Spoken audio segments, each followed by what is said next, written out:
खुश्क हो गई आंखें, जल्द लौट आना तू। तेरी याद ने मुझको इस कदर रुलाया है। मेरी जिंदगी उस सुंदर कांच के बर्तन के समान है जो किसी भी वक्त गिरकर चूर चूर हो सकता है।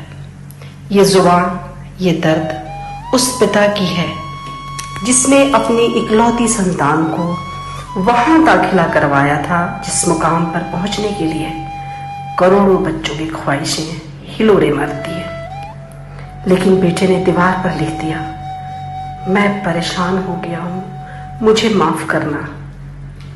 उस मां के आंसू थमने का नाम नहीं ले रहे हैं जिसकी बेटी ने सिर्फ एक शिक्षक के कहने पर कि इस साल तुम मेडिकल नहीं निकाल सकती, अपने आप को खत्म कर लिया। आईआईटी मद्रास का वो बेटा जिसने 6 महीने एक्स्ट्रा एक्सटेंशन मिलने से ही अपनी जीवन लीला खत्म कर ली और हमेशा हमेशा के लिए माँ बाप को अकेला छोड़ गया। फहरिस्त बहुत लंबी है, कहां तक गिनवाऊं। कोटा जाते समय जो माँ बाप खुशी खुशी अपने बेटे को विदा करते हैं, कुछ दिनों बाद वहीं से जब उनकी लाश आती है तो समझना मुश्किल हो जाता है आखिर क्यों। मैं हमेशा से ही थोड़ी भावनात्मक हूं। मेरी परवरिश ही ऐसे माहौल में हुई है जहां संवेदना को सर्वोच्च स्थान मिलता है। मैं ये सब बातें किसी के दिल को ठेस पहुंचाने के लिए नहीं, बल्कि मेरा मकसद है जीवन जीने के लिए है। जीवन जीने के लिए ही ईश्वर ने आपको भेजा है। फिर मंजिल पाने की किस बेचैनी ने उसे रास्ते की खूबसूरती से महरूम कर दिया।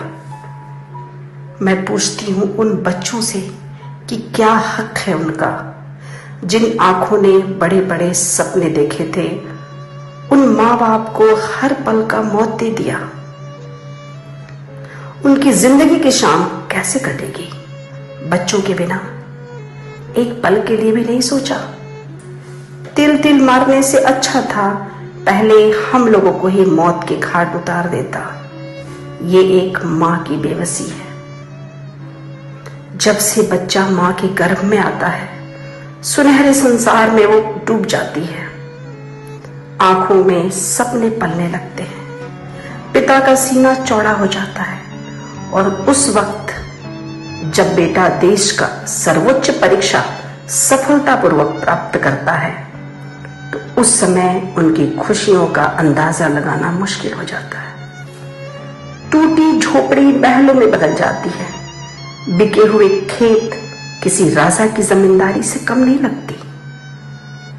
लेकिन दूसरे ही पल जब कॉलेज या इंस्टीट्यूट वहां से फोन आता है कि आपका बेटा अब इस दुनिया में नहीं है, क्यों एक पल के लिए भी उस बच्चे ने अपनी मां, बहन, पिता को याद नहीं किया? अब तक की सारी मेहनत को पल भर में मिट्टी में क्यों मिला दिया?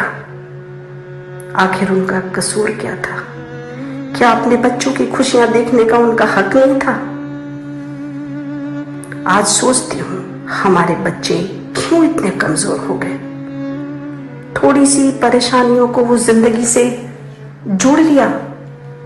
क्यों वो कहने लगे आईआईटी में मेरा दम घुट रहा है, मेरे लिए आईआईएम है ही नहीं। कहीं ना कहीं कुछ तो है जिस माँ बाप के सामने बच्चे दुनिया की सारी तिजोरी खोल देने का वादा करते हैं, सारी खुशियों को माँ के आंचल में बिखेर देना चाहते थे, उन्होंने एक बार भी नहीं सोचा मेरे बाद इस घर का क्या होगा। एक बार आंखें बंद